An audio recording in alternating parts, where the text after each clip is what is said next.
최근 전세 계약 종료 후 보증금을 돌려받지 못하는 이른바 보증 사고 건수가 증가하고 있습니다. 관악구의 현황은 어떤지 강민건 PD와 함께 알아보겠습니다. 안녕하세요. 네, 안녕하세요. 강민건입니다. 네, 일단 이 전세 보증금 이사를 가게 되면 당연히 돌려받아야 될 돈입니다. 이 보증금을 돌려받지 못해서 법원을 찾는 서울의 세입자가 역대 최다 수준으로 나타났습니다. 이거 내가 살고 있는 집이 안전할지 그리고 나도 돈을 떼이는 것은 아닐지 많은 분들이 불안할 것 같은데 이거 그렇죠. 아무래도 네. 최근 사회 분위기가 좀 그렇습니다. 아무래도 뉴스에 전세 사기, 깡통 전세, 깡통 주택, 보증금 사고 이런 키워드가 또 많이 언급이 되고 있고요. 실제로 이제 통계를 보았을 때도 증가 추세에 있었습니다. 네, 그 많은 키워드들 중에서도 오늘은 보증사고에 대해서 이야기를 해볼 텐데요. 일단 보증사고 어떻게 정의를 내리면 될까요? 네, 일단 용어에 대한 정의는요. 한국부동산원의 부동산테크라는 홈페이지를 참조를 했습니다. 이 보증사고는 보증 채권자가 전세 계약의 해지 또는 종료 후 1개월 내에 정당한 사유 없이 전세 보증금을 되돌려받지 못하는 경우 또는 전세 계약 기간 중에 전세 목적물에 대해서 경매 또는 공매가 실시되어 배당 후에 보증 채권자가 전세 보증금을 되돌려받지 못하는 경우를 뜻합니다. 네, 그러면 정당한 사유 없이 전세 보증금을 되돌려받지 못한다로 요약을 할 수 있겠습니다. 이렇게 될 경우 어떤 피해를 받게 되나요? 네, 관악구 봉천동을 기준으로 보면 제가 그냥 그 포털 부동산 그냥 아무데나 들어가서 확인해봤는데요. 네. 한 전세 보증금이 4억에서 6억 정도가 되더라고요, 현재. 그러니까 이제 이 돈을 돌려받지 못하게 되는 것이고요. 또 경매나 공매가 실시될 경우에는 이 보증금을 받지 못하는 건 물론 밖으로 쫓겨나야 되는 상황까지 발생합니다. 이제 사실 말씀하셨지만 관악구민은 가장 궁금할 건 이제 관악구에서도 도대체 이게 서울시 역대 최다라고 했지만 그럼 관악구에서도 있냐라는 것에 대해서 관심이 있을 것 같아요. 그럼 관악구에서 몇 건의 이제 전세 보증 사고가 있었는지가 궁금하거든요. 네, 이 역시 이제 한국부동산원의 부동산 테크를 참고했는데요. 관악구에서는 2022년 8월에 4건, 9월에 4건, 10월에 8건, 11월에 13건의 보증 사고가 발생을 했습니다. 맞네. 지금 저는 이제 사실 11월에 13건 정도만 있는 줄 알았는데 계속 증가하는 거네요. 그렇죠. 일단 여덟, 계속 13건. 증가하는 추세입니다. 네. 그래서 일단 보증 사고의 금액 규모도 이제 8월에는 12억 8천만 원이었는데요. 11월에는 33억 8,600만 원으로 증가했습니다. 네, 왜 이렇게 갑자기 전세 보증 사고가 증가하는 걸까요? 네, 물론 이제 빚을 내서 갭 투자를 하려는 것도 있고 전세 사기도 있지만 사실 지금 가장 큰 이유는 매매 가격이 떨어지면서 전세 가격이 매매 가격과 비슷하거나 되레 높은 깡통주택이 되었기 때문이라고 합니다. 이 경우에는 이제 집주인이 집을 매도하고 나서도 전세 보증금을 돌려주지 못하는 경우까지 생기게 됩니다. 네, 아마 많은 분들이 들어보셨을 것 같아요. 깡통주택 정확히 어떤 뜻인가요? 네, 그러니까요. 전세가율이라고 합니다. 매매가 대비 전세 가격의 비율인데요. 이 전세가율이 80%를 넘으면 그러니까 주택 매매 가격이 예를 들면 1억인데 전세 가격이 8천만 원을 넘을 경우에 추후에 집주인이 이 집을 팔아도 대출금이나 전세 보증금을 충당하기 어려운 이 깡통주택이 될 위험이 높은 것으로 보고 있습니다. 네, 전세가율 80%를 넘으면 위험하다는 이 기준은 어디에 있을까요? 네, 이제 주택이 경매로 넘어갈 경우의 가격 때문입니다. 경매에서 1회차는 감정가 그대로 진행이 되는데요. 만약 여기에서 한번 유찰이 되었다고 하면 감정가의 80%로 가격이 설정돼서 다음 경매가 진행이 되게 됩니다. 그리고 또 부동산 테크의 자료를 참고해도 그렇습니다.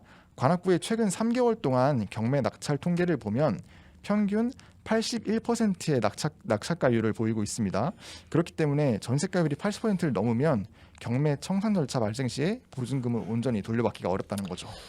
이게 사실 제 질문 자체에 대한 부분들이 쭉 흐름 속에서 가긴 한데 이렇다 보면은 결국은 이 피해를 어떻게 오늘 조사가 된 거죠. 그러니까 피해를 막기 위한 노력들을 어떻게 해야 될지에 대한 부분도 오늘 조사가 된 건가요? 사실 이제 피해를 최초에 방지하면 가장 좋겠지만 지금은 만약에 피해를 받더라도 금전적인 손실을 최대한 적게 할 수 있는 그런 보증보험에 대한 그 정도에 대한 정도가 네, 알겠습니다. 있습니다. 사실 관악의 표현 이거 관련돼서 전문가는 아니지만 이제 이 정보는 좀 지역 주민들 알고 계셔야 될 것 같아요. 그러면 이제 관악구에 전세가율 같은 경우 뭐 이렇게 80%까지라는 수치가 나오니까 그럼 전세가율 이게 본인들한테 되게 궁금할 지점일 것 같은데요. 그렇죠. 이 관악구의 전세가율 역시도 이제 부동산 테크에 조사가 되어 있는데요. 네.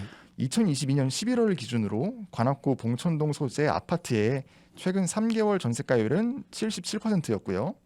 연립과 다세대의 최근 3개월 전세가율은 85.3%였습니다. 네, 신림동의 경우에는 더 높습니다. 아파트의 경우에는 전세가율이 68.8%였지만 연립 다세대의 경우에는 93.7%로 매우 높게 나타났습니다. 아파트의 경우랑 연립 다세대의 경우가 또 차이가 있네요. 그렇죠. 네. 신림동 연립 다세대를 기준으로 말씀을 드리면 매매가가 1억이라고 가정을 했을 때 전세가가 9,370만 원 정도입니다. 세입자가 대처할 수 있는 방법 없을까요? 네, 일단은 이 전세 보증 사고의 대책으로 주택도시보증공사의 전세 보증금 반환 보증보험이 있습니다. 이 세입자가 보증금을 지키기 위해서 가입하는 보증 상품인데요.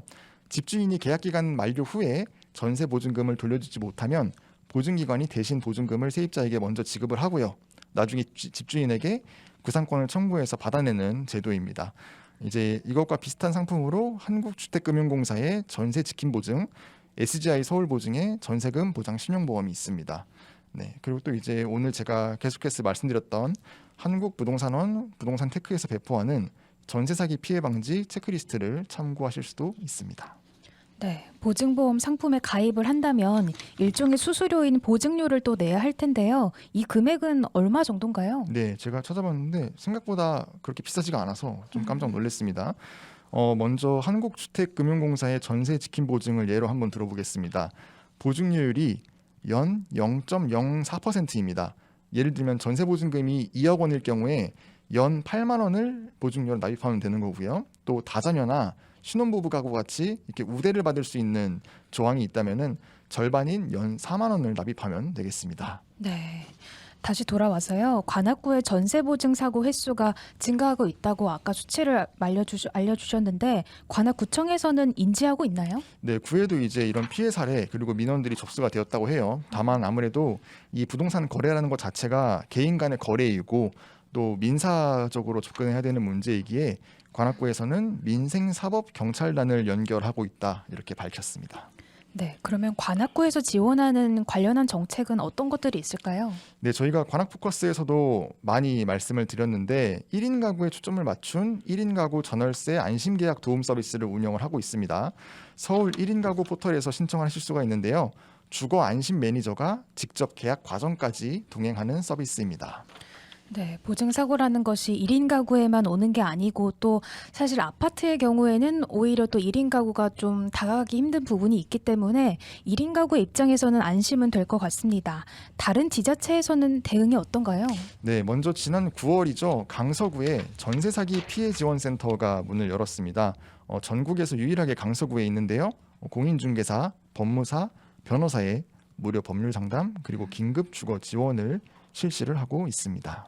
네. 어떻게 전세 사기 피해 지원센터 이용을 할 수 있나요? 네, 주택도시보증공사 홈페이지에서 고객지원센터를 클릭하신 후에요. 좌측 메뉴에 있는 전세 피해 지원센터를 클릭하시면 예약 신청을 하실 수가 있습니다. 네. 근데 강서구에만 이렇게 먼저 설치가 된 이유가 있을까요? 네, 사실 이 상징성 때문이라고 많이들 말씀을 하세요. 그 이유가 강서구에서는 11월에만 91건 10월에는 93건의 보증사고가 발생했습니다. 그래서 앞에서 이제 관악구에서 말씀드렸는데 강서구는 이 보증사고 금액도 매달 약 200억에 육박을 합니다. 네, 상당하네요. 그렇죠. 관악구에서는 앞에서 이제 11월에 33억의 보증사고 금액이 발생했다고 말씀드렸는데 강서구에서는 이렇게 한 90건 정도의 그리고 보증사고 금액도 200억에 육박하는 큰 보증사고가 계속해서 일어나고 있습니다. 일단 그 사실 지역 주민분들한테 전달하고 있긴 한데 이게 저는 이제 개인적으로 오늘 지금 말씀하시는데 이게 크게 도움이 될까에 대한 약간의 이제 걱정이 있어요. 그러니까 문제는 이제 그 보증 관련된 것들도 있지만 이것을 이런 상황에 처했을 때 어디에다 문의하고 어떻게 해야 될지에 대한 것들이 정확하게 정리가 안 되면 이 지역 주민분들이 있었을 때 그래 깡통 전세에 관련된 것은 워낙 보도가 많이 됐잖아요. 관악구 차원에서 어떤 도움을 받을 수 있을지에 대한 것들도 저희들이 추후 어쨌든 조사해서 좀 알려줄 필요가 있겠다는 생각이 듭니다. 구청에서 뭐 지원 정책에 대한 것도 결국 1인 가구 초점인 거잖아요. 그렇죠. 1인 이것도. 가구가 있고 지금 네. 이제 뭐 제가 질문을 해봤는데요. 뭐 3, 4, 50대 또는 1인 가구가 아닌 부분에 대해서는 아직 뭐 네. 지원 정책은 따로 만들어져 있지 않다. 네, 이런 답변을 받았습니다. 어쨌든 걱정이네요. 아까 연립 다세대 다세대. 같은 경우 거의 93.7%면 거의 그냥 전세가하고 매매가하고 거의 같은 거죠. 거의 네. 비슷한 상황인 거예요. 그쵸. 이렇게 되면 혹시라도 요즘에 영끌이라고 하잖아요. 네. 영끌했었던 청년들이 혹시 있었다라면 그런 부분들이 부담이 될 것 같고 계속해서 집값은 계속 떨어질 것이다라는 것은 경제에 관련된 뭐 매체라든지 이런 데서 계속 나오고 있는 상황이니까 일단 이 부분에 대해서 아까 있었던 보증보험 네, 있나요? 보증보험도 네. 있고요. 또 그리고 말씀드렸던 그 전세 사기 피해 방지 체크리스트가 한국부동산원 이제 포털 사이트에서 부동산 테크라고 검색하시면은 사이트가 딱 한 개 나오거든요. 거기 들어가시면 이제 유의사항 리플렛이라고 해서 네. 계약 전에 유의해야 될 내용, 계약 체결 시 유의해야 될 내용, 계약 체결 후에 유의해야 될 내용이 모두 다 정리가 잘 돼 있습니다. 점검을 좀 많이 해보셔야 될 것 같아요. 이 부분에 있어서 내가 뭐 앞으로 전세로 들어가야 될 분뿐만 아니라 전세를 이미 들어갔다가 있었던 분들도 꼼꼼하게 체크를 하실 필요가 있습니다. 관악구에서도 이렇게 계속 증가한다는 건 내년에도 더 나올지도 모른다는 신호일 수 있거든요. 그래서 강서구에서도 이렇게 대응하는 걸 보면 관악구청에서도 좀 더 적극적으로 이렇게 대응해야 되지 않나라는 생각도 들었습니다. 네, 국민의 안정적인 주거를 위해서 보증을 국가에서 한다는 건 든든한 버팀목이 될 것 같다는 생각이 듭니다. 그러나 문제의 원인이 되는 전세 보증 사고를 유발하거나 전세 사기를 발생시키는 임대인에 대한 법적 책임도 강화되어야겠습니다. 지금까지 관악구 전세 보증 사고 건수 증가 소식 강민건 PD와 함께했습니다. 감사합니다. 네, 감사합니다. 네, 고생하셨습니다. 사실 들으면서도 이제 이런 경우는 보통 남의 이야기 같잖아요. 네. 그런데 주변에 꽤나 많은 걸 들었어요. 아시는 분도 지금 현재 전세가하고 매매가하고 거의 비슷해져서 이러지도 저러지도 못하는 네. 상황들이 만들어지기도 하고 그게 경매에 넘어갈 위기에 처해버린 거예요. 네. 물론 이제 갭 투자하려고 하셨던 분은 아니었던 건데 이런 상황 보면서 생각보다 그 이자라든지 이런 이자율에 대한 부담뿐만 아니라 집값이 떨어지는 속도라든지 이런 것들이 일반인들이 감당하기 어려운 상황들이라는 게 생각이 들어요. 그래서 우선은 개인적으로 이제 그 관련된 방금 말씀하셨던 부동산 테크 가셔서 체크리스트를 일단 점검하는 게 필요할 것 같습니다. 점검하고 전문가에 대한 조언들을 좀 들어보는 것들부터 먼저 시작해 보는 거 어떨까라는 생각을 해봅니다.